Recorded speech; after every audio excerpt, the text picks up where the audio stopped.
No one told me about chapter 7. I'm glad they didn't.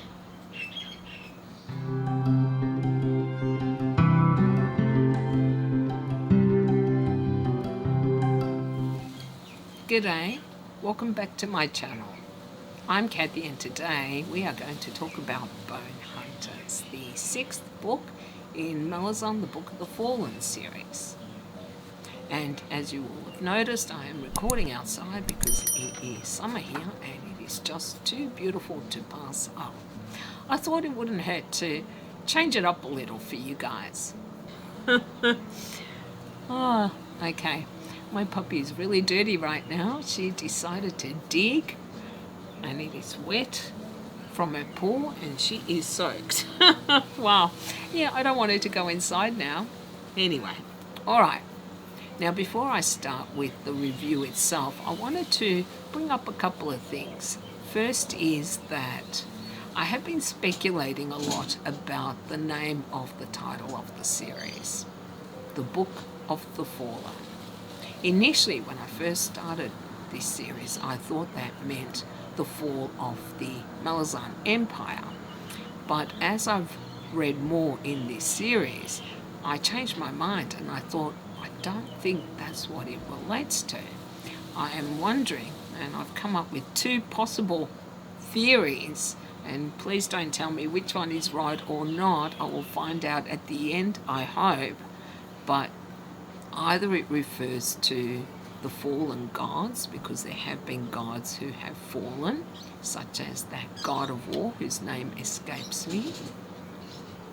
And I don't think it is a bad thing if some of these gods do fall, or alternatively, that it refers to the fallen soldiers, those who have died during this time that the books cover, such as Whiskey Jack. I'm not sure. I haven't decided which one it is. I think it might refer to the soldiers. I hope it does, because I think they're more important than these gods. But that's just me. Alright. The next thing I wanted to bring up is Knight of Knives by Ian C. Esslemont. That is the first book I've read by Esslemont that also takes place in this Malazan universe, and I was recommended to read that before I read Bonehunters, and I'm glad I did, because it gave me some perspective as to... Damn it, stop biting me. Whatever's biting me.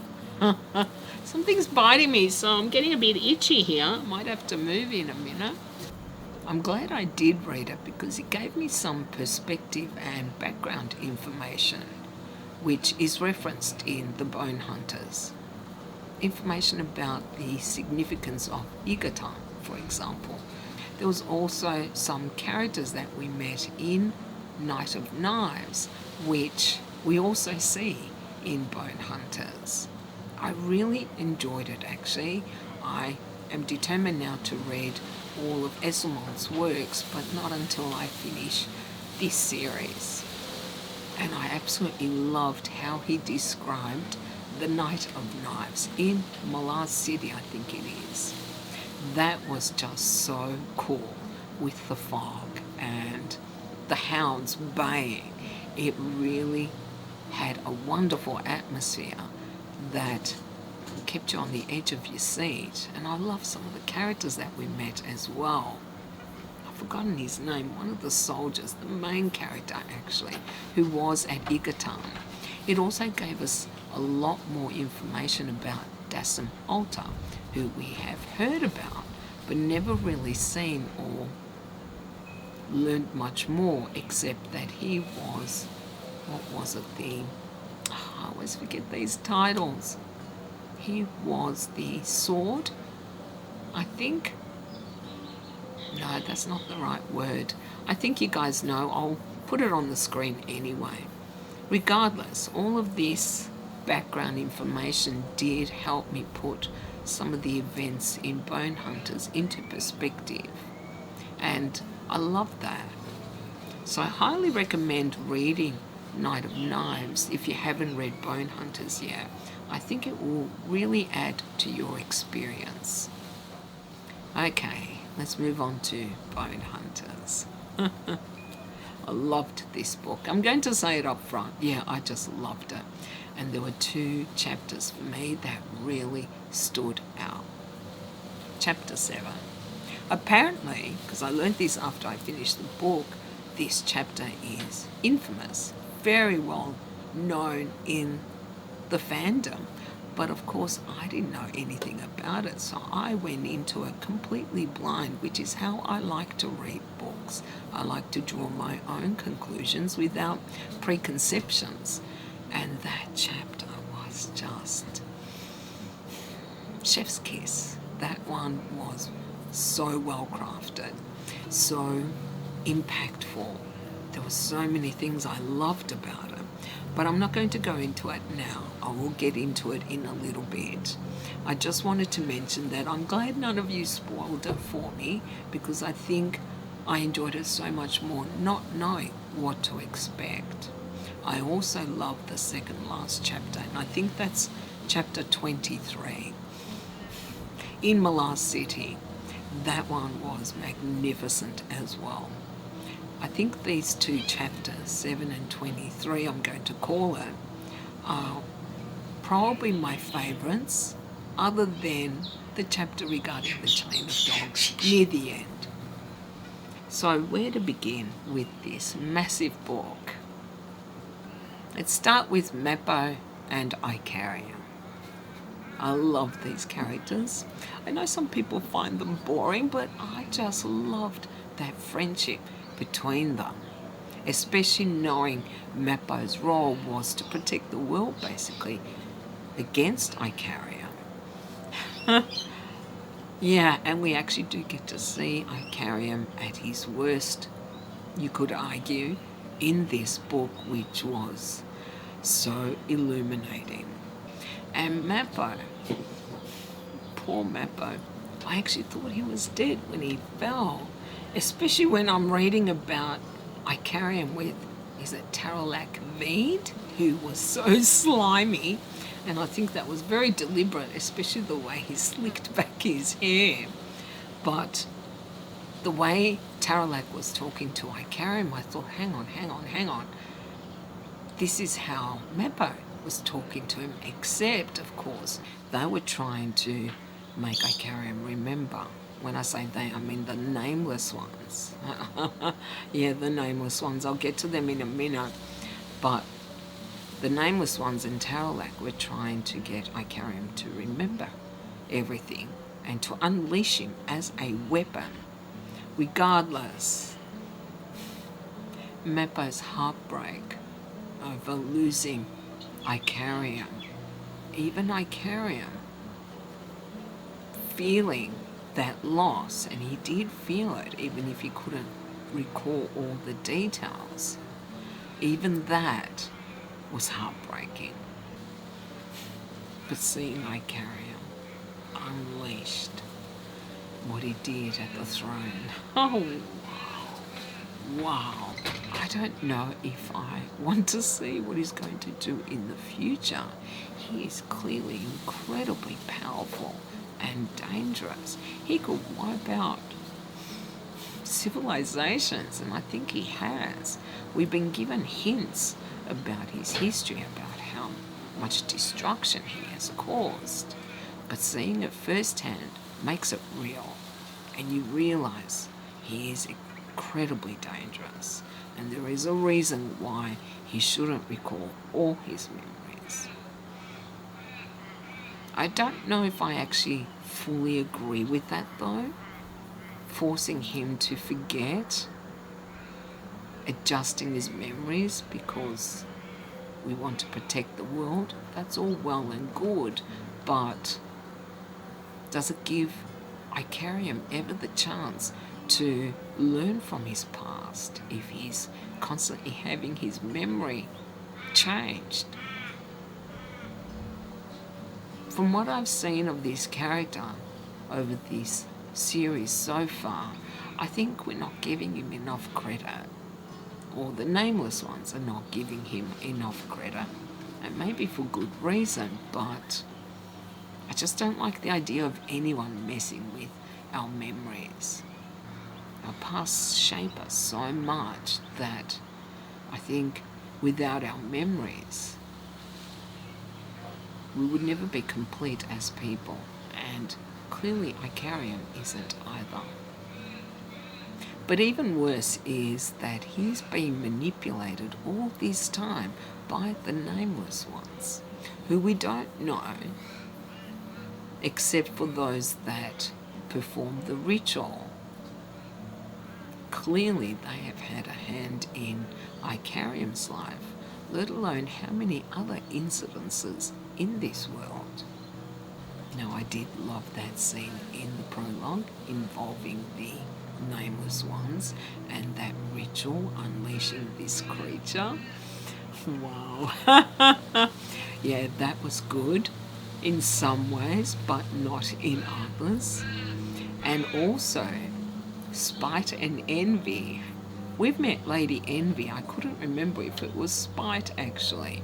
That was Memories of Eyes. She was also part of this ritual and has obviously a role to play, but I'm still not sure what her position is.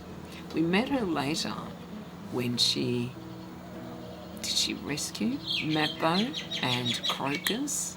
But again, she is an enigma, just like Envy was. But I loved this ritual. I thought that was so well done. And the fact that they were willing to sacrifice themselves for this ritual just shows how fanatical they are. And that was definitely a theme in this book, fanaticism, and how it is so destructive. Because there is no logic there when someone is fanatical.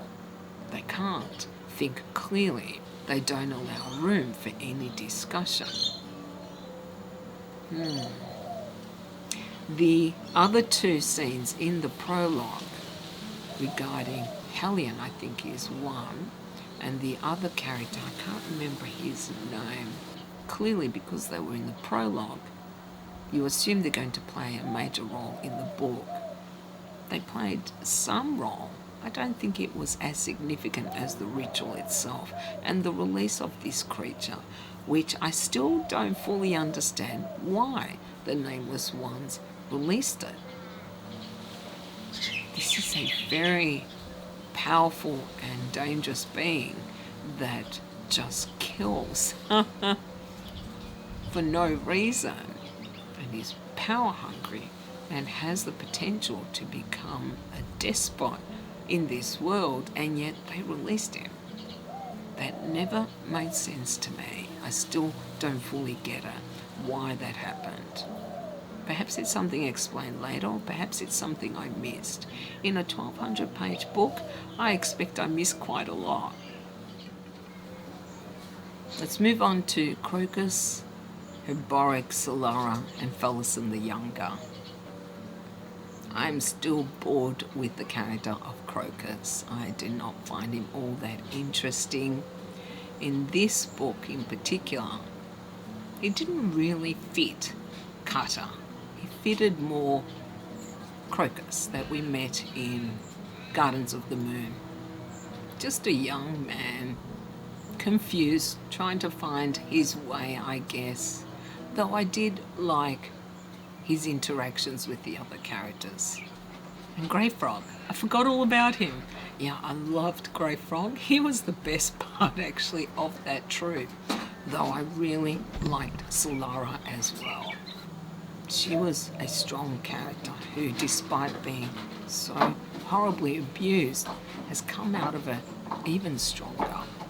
It says a lot about her character.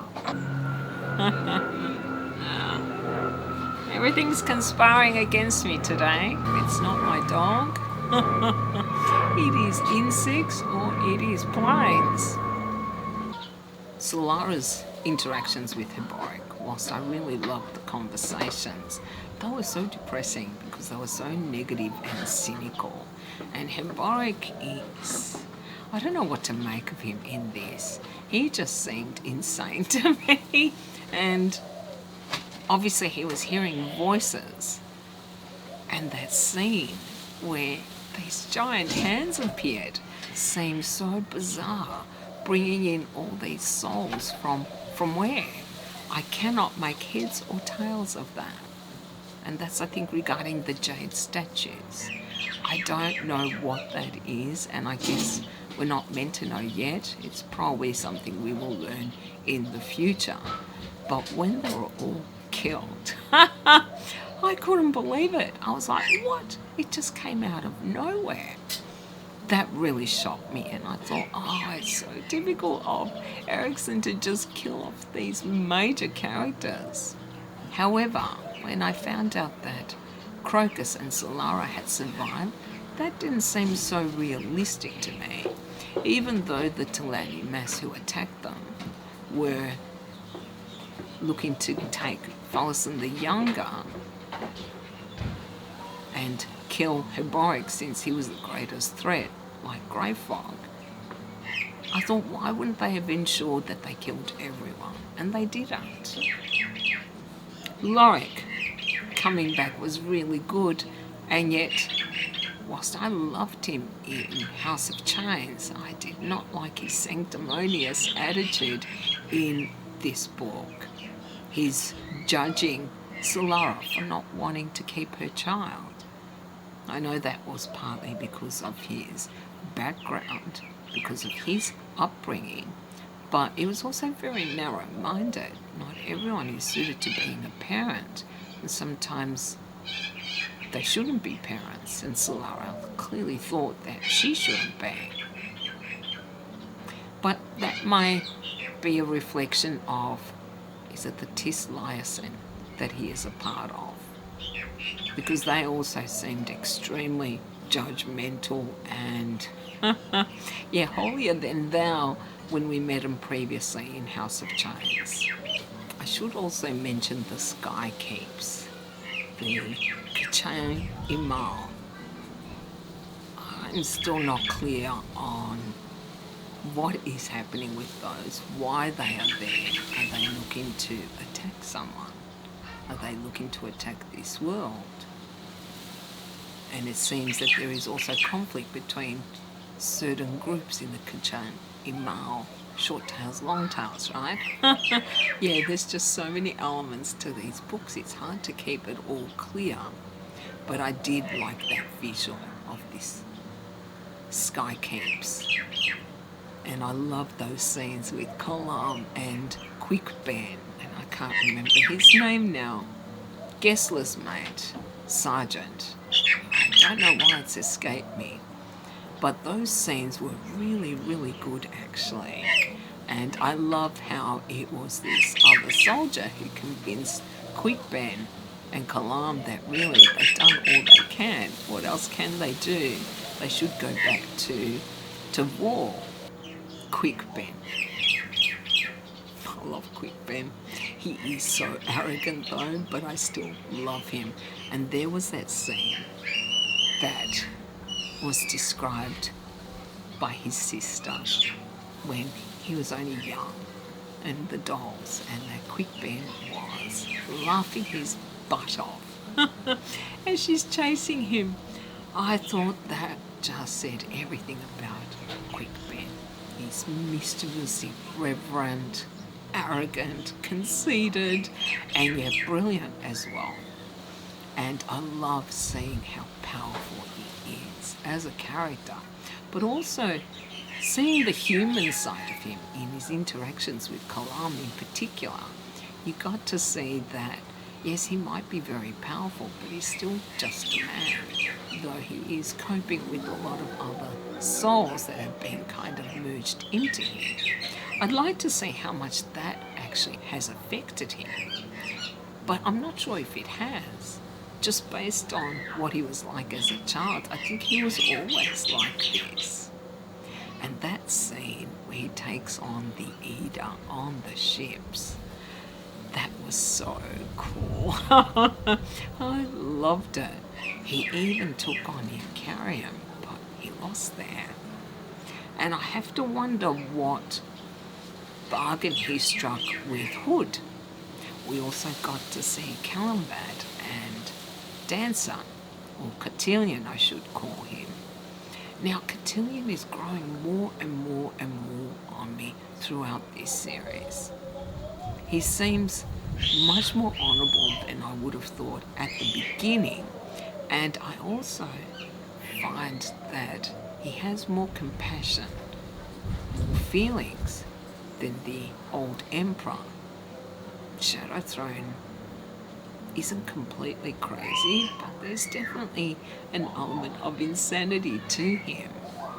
And in Knight of Knives, it was clear that they were looking to find a great source of power, and I'm still not quite sure for what end. Perhaps that's something that will become clearer as the books progress, but at the very end of this book, Cotillion putting his face in his hands shows that he does feel remorse, he does feel not just for this world and this conflict, but also for some of the people that are going to be casualties of war. I loved his conversation with the dragons, though I don't fully understand it. I don't understand why these dragons are being chained as well. I'd like to know whether they're Tist, because I know that the Tist can take on a dragon form. I think that's called a soul taker. Yeah, I'd like to know a lot more about them and what part they play in this story. I do get frustrated sometimes with just how much information I've had to take in reading this series, because there are so many different elements, so many different creatures, so many different parties. I haven't quite been able to figure out exactly how they all come together for the overall or overarching plot of this series. I'm hoping it becomes clear as time goes. Apsala. I have been a bit ambivalent about Apsala. I liked the character of well, I didn't like her character, but I found her fascinating in Gardens of the Moon. And yet, after that, after Cotillion left her, it wasn't clear what her personality was. But in Bonehunters, she was amazing. I just adored this character. She was such a badass. And I loved that about her. And it was actually shown to us. We weren't just told. We actually saw her in action. And I much preferred that to being told. Just taking the introduction where she walked into this town and then into this inn, it became so clear how dangerous she was. And those ghosts, I just love them. I know that there's still a bit of uncertainty as to what their role is, but I thought they were hilariously funny. They reminded me a bit of Iskarul Past, actually. But when they took on those, what were they, the fossils from, is it Urko? I thought, oh my God, thank God they didn't take on that massive fossil that he had. Can you just imagine him as gigantic? Yeah, creatures, whatever the hell they are. I can't even remember what they are. But they were just an interesting, fascinating, actually, element. And yet also comic relief, which we did need in this book, like we need in all of them. I'll talk about Apsala and the end a little bit later. Paran. When we start off with Paran in Gardens of the Moon, I thought, okay, he doesn't seem all that interesting. He's a noble. He is maybe a little naive or a lot naive. And then his character has just grown and grown and grown. absolutely loved the development of his character. I loved him in Gardens of the Moon. I loved him in Memories of Ice, especially. And then he comes into this book and I don't recognize him again. He has grown even more. He's become so powerful and confident, and I don't understand fully how he has all these powers. I'm assuming it is because he is Master of the Deck, but still. And seeing him resurrect the ghosts of the bridge burners from Raraku, that was so, so cool. Yeah, I just loved all of his storyline, though I don't understand half of what was happening, and I would like to see so much more of him, and I think we're going to. He's obviously a very pivotal character in this story, in the overall story, given that he has such powers as the Master of the Deck, and they seem significant. He killed a goddess. He's so much more powerful than I realised. I would have liked to have seen how he got to that stage when he came in the book in Bonehunters, because when we last left him, yes, he was Master of the Deck, but he was in Janabacchus. I think he was at Darajista. So what happened to him in between? Something must have happened. And I loved how he dealt with that goddess of the plague and how he took over control of this army after Dujek died, which was really sad actually, but he seemed to have become a more minor figure at that point. Someone who was broken, as we were told, which is very sad actually. But it also illustrated for me how life is so cyclical, including war. We had the bridge burners, who I adored, wanted to know so much more about, practically get wiped out in Memories of Ice. We lost Whiskey Jack. Now Dujek dies. It's like the end of the old guard and the beginning of the new guard, which is why the book is called The Bonehunters, because in my opinion this was all about the forming of the Bonehunters, which replace the bridge burners. In a way, seeing how these soldiers became the Bonehunters satisfied my curiosity about how the bridge burners were created. But I loved that Perrin became Fist, or High Fist, of this army. And how strange was it that allies of Leomand, who went to Malazan, who is apparently Sheikh Reborn yet again, and decided no, they're not going to accept this, and they just offered their services to Perrin. Now, I don't know if I would buy that. Would that actually work? Would they ever trust them, given that they were the enemy at some point? I don't know. I don't think it would be that easy to incorporate them into Perrin's army. But I love seeing Perrin now Fist of this army, where we started with this young, naive soldier to now this very powerful man who is highly respected and who can even kill goddesses or gods. That was so good. It's another day. I got interrupted last time, so hopefully I can finish the video today. Honestly, part of me is a little intimidated about talking about this book because it is such a big book and so much happens in it. So I'm sure there's going to be things that I leave out. I'm just going to touch briefly on some things because I want to talk about Chapter 7, the Bonehunters, and the end in a bit more detail. Iskral Past and Morgara.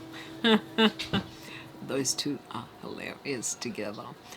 And I never realised how powerful Morgara was, that she called on, was it the Spider Queen? I didn't realise she was a Divas. I thought she was a soul taken.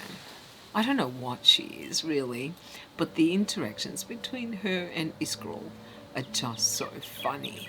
I know there's a famous line about her being pregnant and he blames the mule, something to that effect.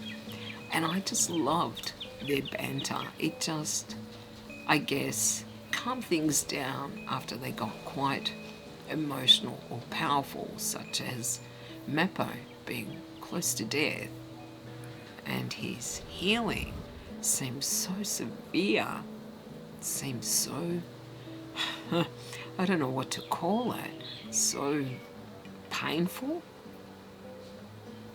And I think it's going to have far-reaching consequences. I don't know yet.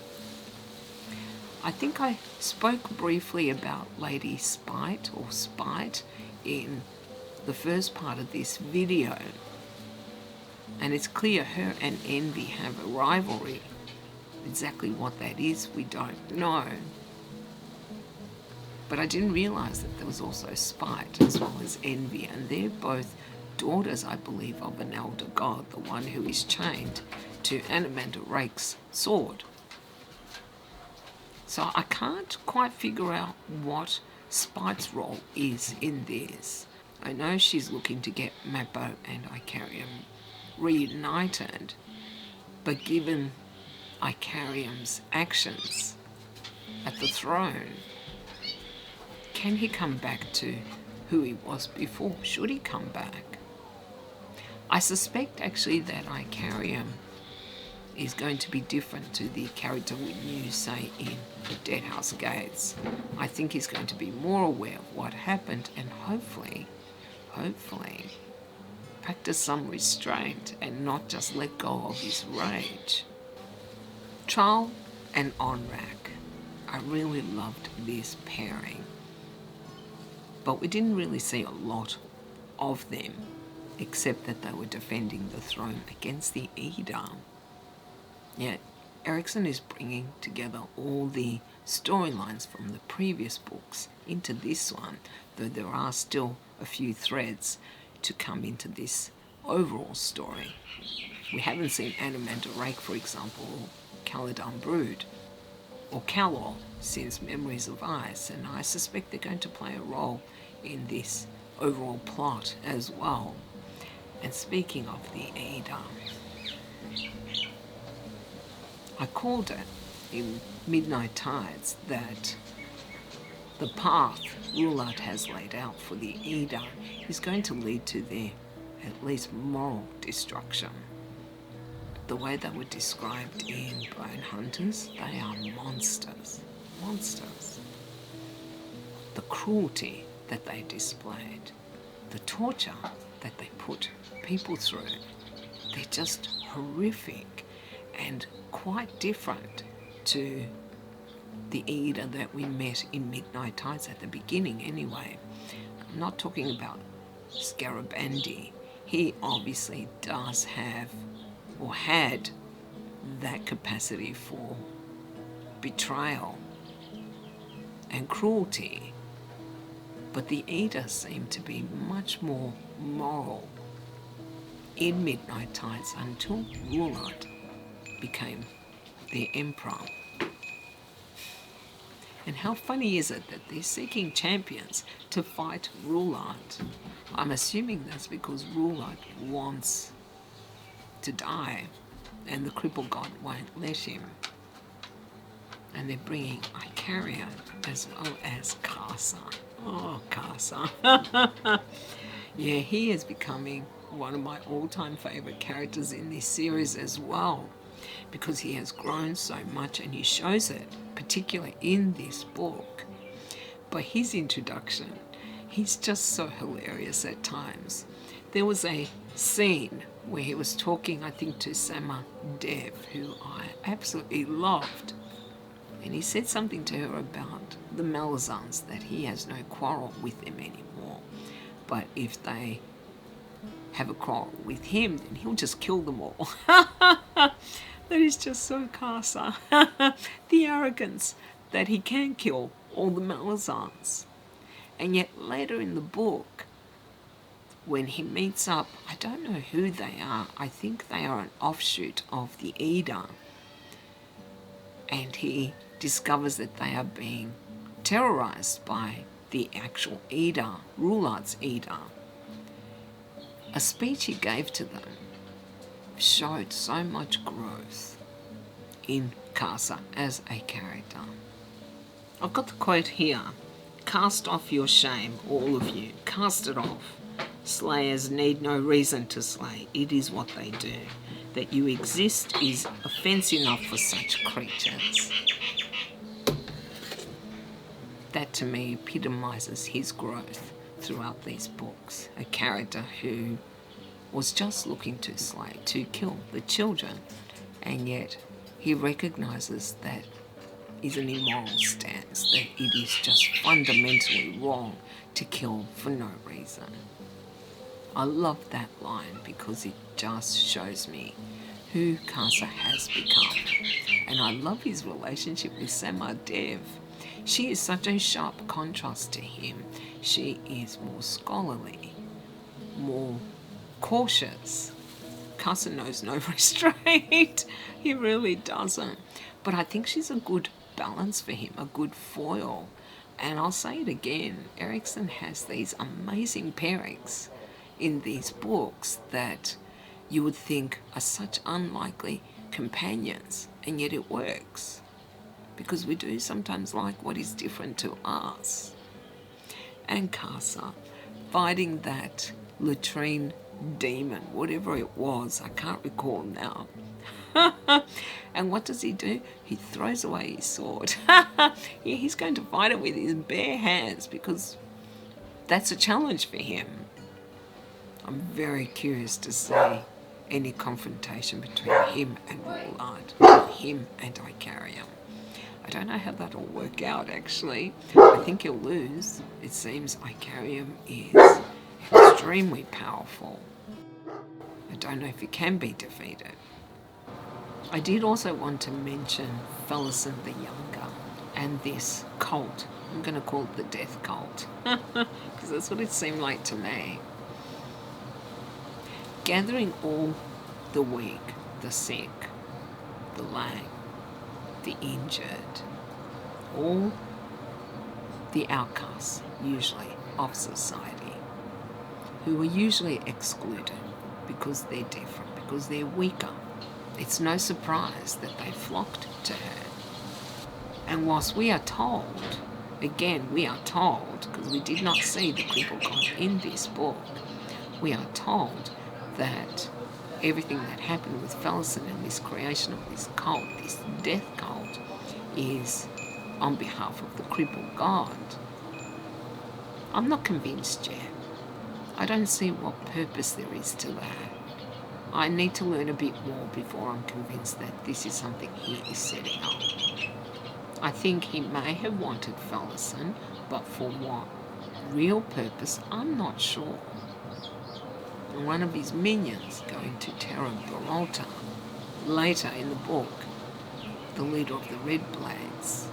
Again, we're told that it's on orders from the cripple god, but is it?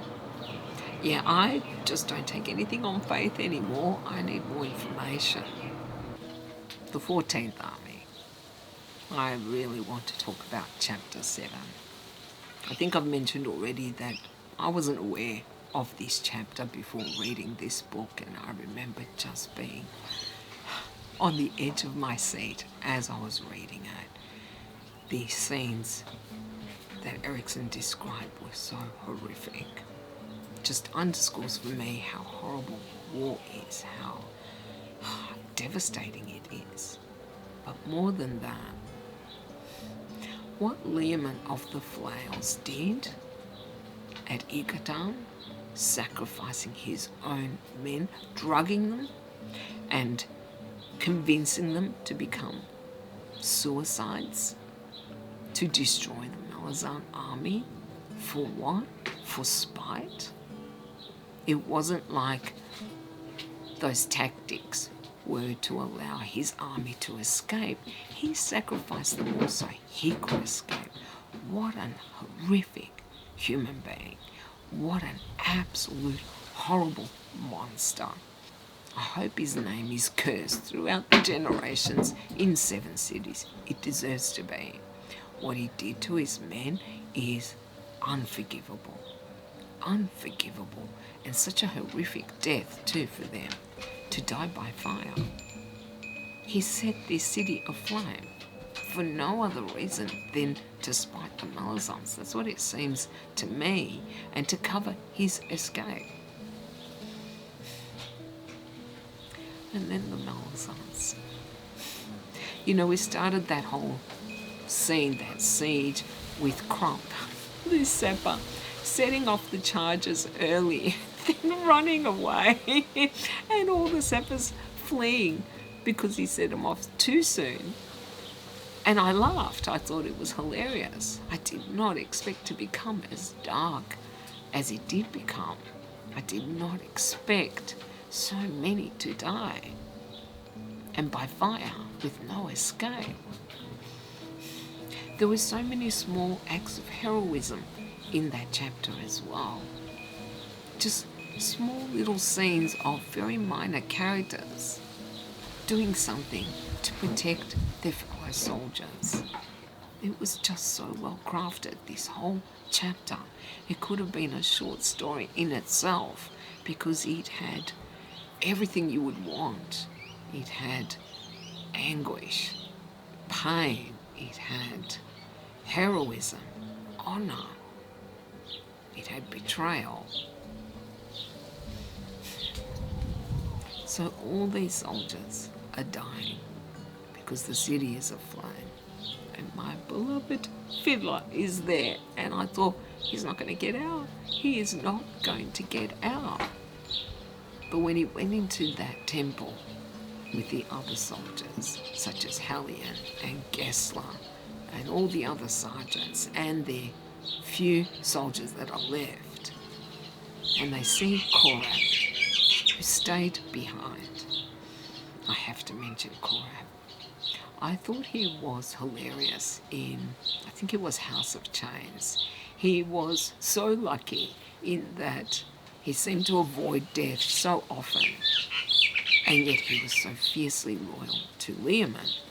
And seeing that loyalty, that faith in Leomund destroyed, it was actually really heartbreaking, because he believed in the cause. He didn't realise he'd placed his faith in the wrong person, that Leomund did not deserve that loyalty, that he was a monster. And I love that Korab stayed behind, partly I think because he was so disillusioned, but also because of those kids that Leomund didn't care, were left behind in this burning city.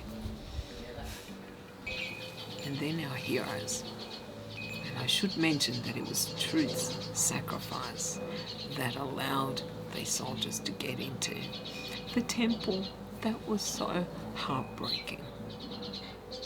Though he didn't play as major a role, the effect on Gessler showed how important he was. And Erikson is very good at not overstating things. Gessler's reaction, whilst powerful, was pretty much almost silent, and that made it even more powerful for me. I felt his grief like it was my own. It was so well done. And then these soldiers have to go into the mines, into the ancient ruins that lay beneath Igatan, where they are surrounded by the earth, entombed basically. It takes a lot of courage to do something like that, I think, and I'm not surprised that some of them really struggled with that, became hysterical. I think most of us would. Can you just imagine being buried alive? Because that's what it would have felt like, and not knowing if you're going to get out. It was so well described. It was so emotional, because I didn't know if they were going to get out or not, or what was going to happen to them. And then Korab, their enemy, helps Fiddler, refuses to leave him behind, drags him through these mines. I loved that scene so much, because here we have this very sharp contrast between Leomund, a leader of men, a leader of this rebellion, and Korab, the common soldier. They are opposites.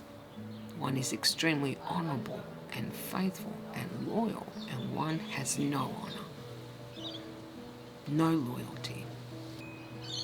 And that's the other thing I wanted to mention, is that when I read about what Leomund did, it reminded me of Pormqual, the high fist in Arran, who refused to help Coltane and the chain of dogs.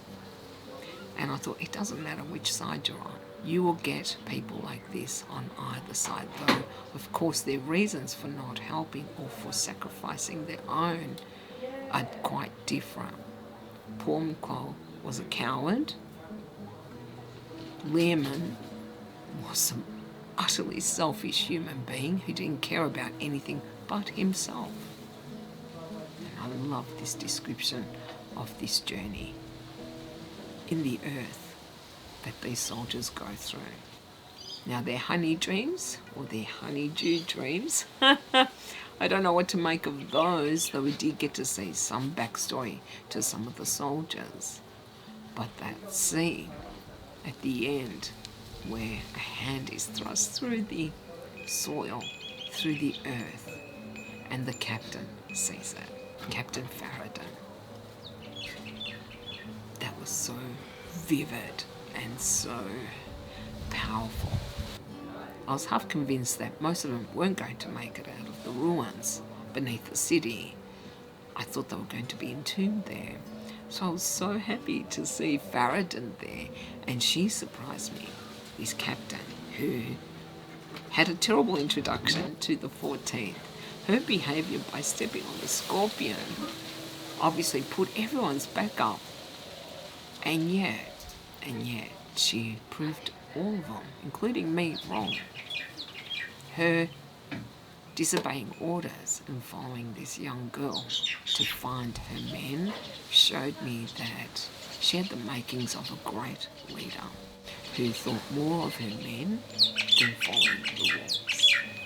I loved that so much. When they then faced war, I loved how the soldiers defended Farad'n, and I loved how the other soldiers showed their respect for them. The name Bonehunters was so fitting, given the finger bones, right, that we saw. I think it was in House of Chains right at the beginning, and I think it was Fiddler who introduced her. I loved seeing the creation of the Bonehunters, who have forged this strong, I think, unbreakable bond. I think when you go through something so horrendous as surviving this burning city, crawling through the earth to get out, I think it is bound to make you so close to each other, because you went through something that no one else has. No one else would be able to understand the nightmares. And for me personally, I loved seeing the creation of the Bonehunters from start to finish.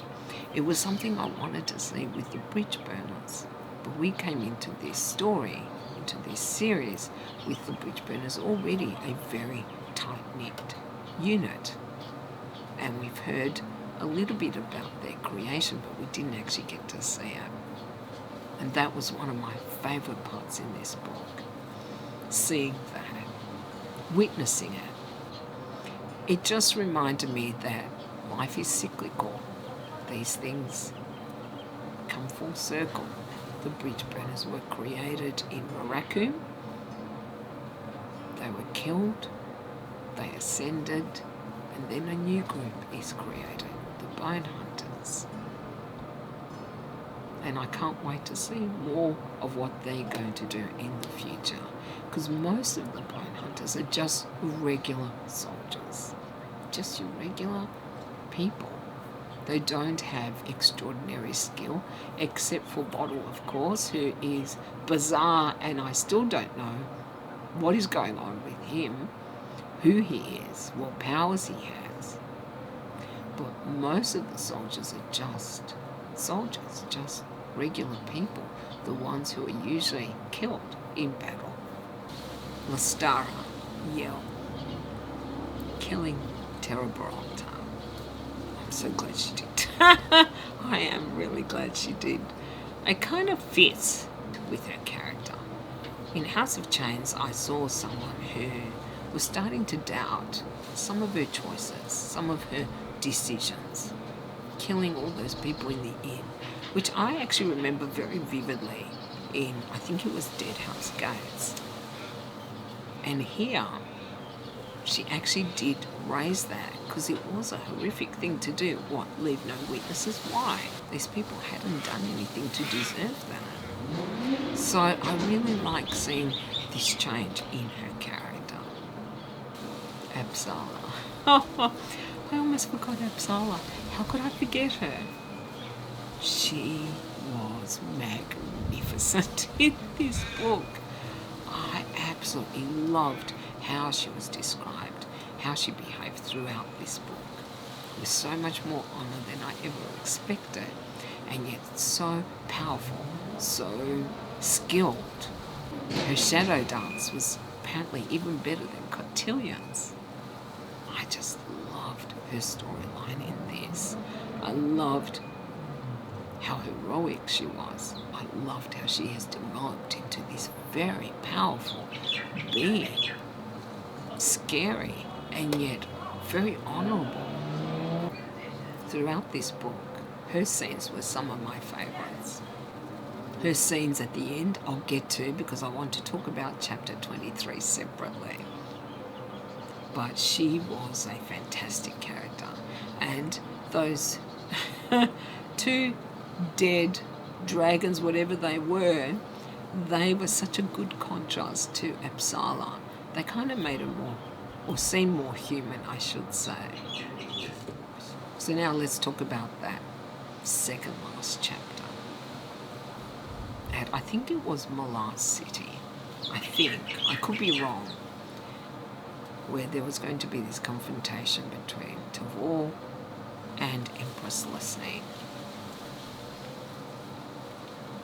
I have a few issues with this chapter actually, which I will mention in a moment, but this was also an epic chapter from beginning to end, with Tavor going to meet Lesnine, and we find out that Relic Mel is one of her advisors. This scum, because he is, who betrayed Pomka and all his 10,000 soldiers at Aran. And then Kubolo Dom, who turned on the Malazans, and he is now her high fist. I thought, what? That's ridiculous. How did they possibly get into these positions of power? And this is a criticism I have of this book, is that I needed more background, more groundwork laid to make me believe that these two traitors could be in such high positions. And Lesnine seemed much weaker in that chapter in particular. I thought, she is the Empress. She has all these soldiers at her disposal. And of course what compounded it was that the Wiccans were being portrayed as enemies. And there was a pogrom taking place. Wiccans were being killed in the city. And they also wanted to kill the Wiccans that were with Tavor. Now, I do understand how propaganda works, and I do know it's very easy to make the newest member of, say, a empire a scapegoat. Even so, I was surprised that this propaganda had taken such hold throughout the city. I would have thought that there were enough soldiers who had been witness to the chain of dogs to have changed people's minds, to have been able to speak up, but clearly not. Again, that is a criticism I have. I didn't think there was enough time, and I would have thought there'd be enough other soldiers that the Wiccans wouldn't be tarred as the scapegoat so quickly, so easily. And seeing the Bonehunters standing on the dock, I think it was, to protect the Wiccans. Oh, I just loved that so much. When some of the soldiers were told to go and rest, they said, no, we're not going to let them take the Wiccans. And I must admit, I got a little teary over that. I thought, look at that. Look at this fierce loyalty that these soldiers are portraying for their allies. And these are their allies who have helped them so many times, who helped all those refugees get to Arran. And now they are being vilified and being killed, which is even worse. And for what? For food? For greed? For revenge? I just loved seeing these Bonehunters standing up for their fellow soldiers, not willing to step aside, regardless of orders. Their Captain Kindly, I think it's Captain Kindly, or Fist Kindly, him I expect to be thrown overboard at some point by his soldiers, because he clearly doesn't have that loyalty. And I guess that is the contrast between, say, the Bonehunters and some of the other soldiers. When you go through something so horrific, so life-changing as what the Bonehunters did, it forges that bond of loyalty to each other. Kindly displayed that he has no loyalty, not even to his own soldiers. He is another example of pourquoi, I feel. And then, of course, we have this confrontation between Tavor and Laseen, which I've got to admit, I couldn't decide exactly what Laseen was after. It was clear there was a lot of subtext in what they were saying, yet I couldn't quite figure out what Laseen really wanted, other than give up the Wiccans so that I can appease these two advisors of mine. Regardless of why Laseen is in the position she is in, regardless of the pressures on her being prepared to sacrifice the Wiccans, unacceptable to me. And the actions of Tavor, of the Bonehunters, Karab, in defending the Wiccans, in other things they've done throughout this book, showed me how heroic people can also be. Yes, we have the dregs of humanity who can do horrific things such as Learman, and yes, a lot of horrible things happen throughout these books, but there are also glimpses of true heroism, bravery, loyalty, honour.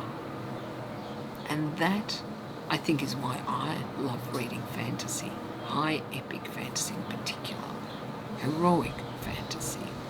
It reminds me that whilst there is a lot of horror in our world, in human nature, there is also some wondrous, amazing heroism as well.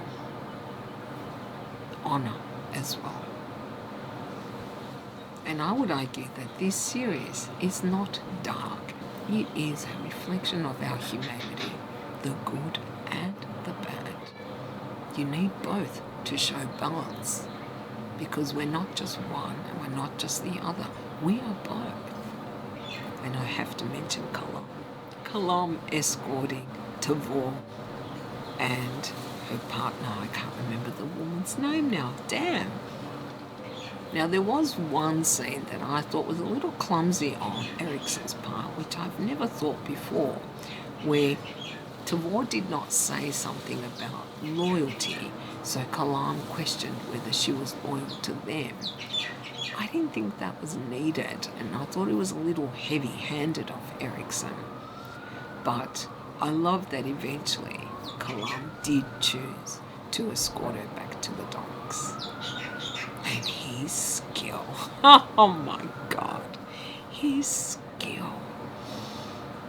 How many claw he killed, how many he defeated, and with such amazing skill, was amazing to read about.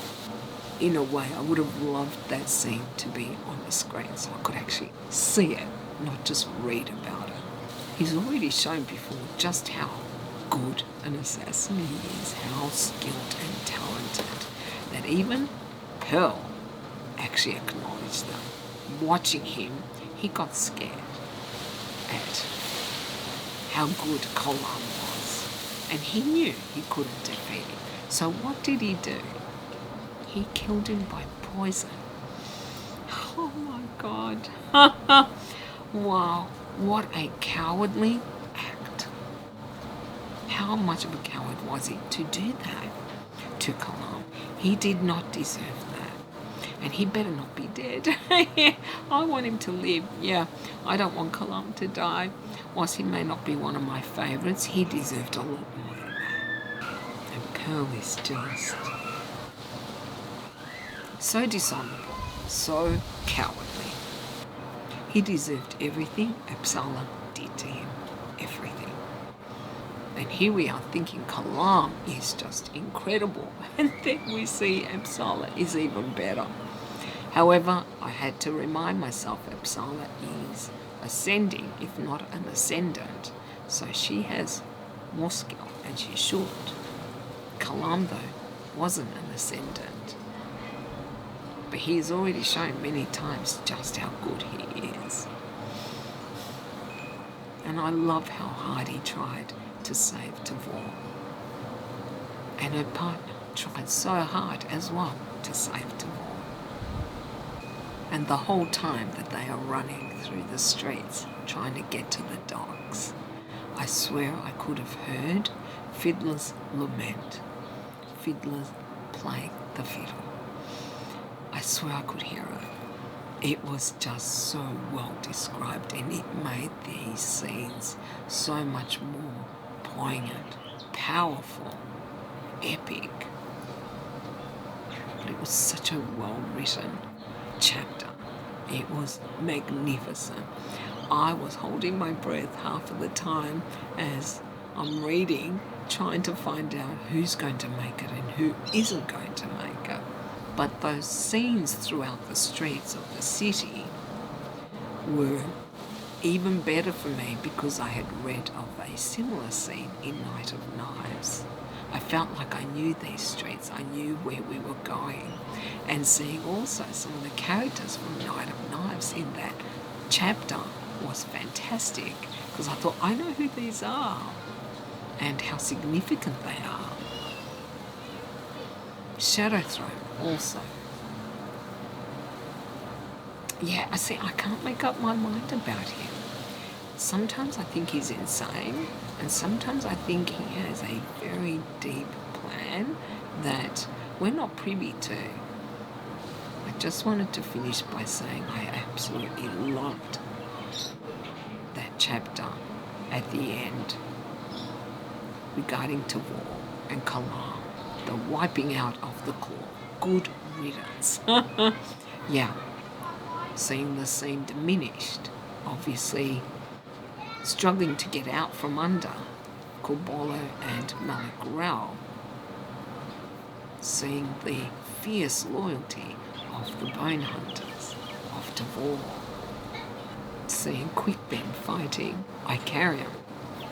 Yeah, this chapter was epic, and I have to admit chapter 7 and 23 are my all-time favourites, possibly equal with the chapter regarding the chain of dogs at the end of Deadhouse Gates.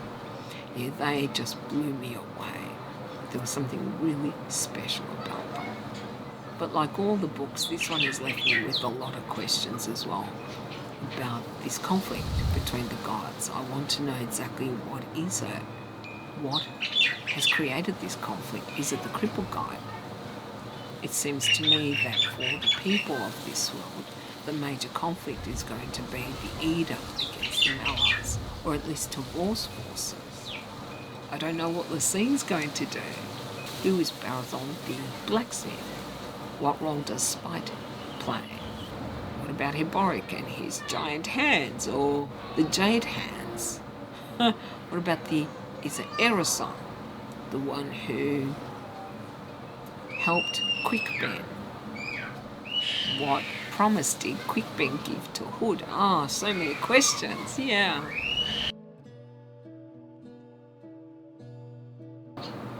So in summary, I loved Bonehunters. Yeah, I could not stop reading it, and I have to admit I was reading it at a little bit of a difficult time for me, but it didn't matter. So despite my having some criticisms of this book, I absolutely loved it. I loved the themes of history repeats itself, how life is cyclical, because it really is. That the bridge burners may have gone, the bone hunters have come into being to replace them, and that will continue to happen in the future. How honour, loyalty is more important than yourself. How being a leader doesn't automatically equate to honourable. That you can find honour in the lowest rank in an army. How we do not treat those who are different well in society, which is why they all flocked to Phyllis. How life is not black and white, that there are so many shades of grey in between, and that if we don't learn from our mistakes, we don't grow. And Casa is an example of someone who has grown, who has learned from his past and become something better. Still crazy and dangerous, but a better person. I love seeing this interconnection between the storylines, or at least a majority of them. And we are seeing how they converge and interconnect. I love seeing all of the characters from the previous books, or most of the characters, again, and seeing where they're at now. And I am intensely curious to find out, what does this split between Tawar and Lassine mean? This was another fantastic installment in the series. I'm not going to be scoring the books anymore, I've decided, because I always change my mind about scores, but I will tell you how I found Bonehunters, and I think this book is excellent. I'd even say it came close to blowing my mind, because I love so many things about it, especially chapter 7 and chapter 23. Well, that is all I have for you guys today. Thank you so much for your patience, because I know this is a very long video. And now, of course, I want to hear your thoughts on Bonehunters and on my review. You know I love discussing these books with you. Thank you all very much for watching. And as usual, you know what to do. You can like, comment and subscribe if you haven't already. I hope you all have a beautiful day, and I'll see you next time. Bye.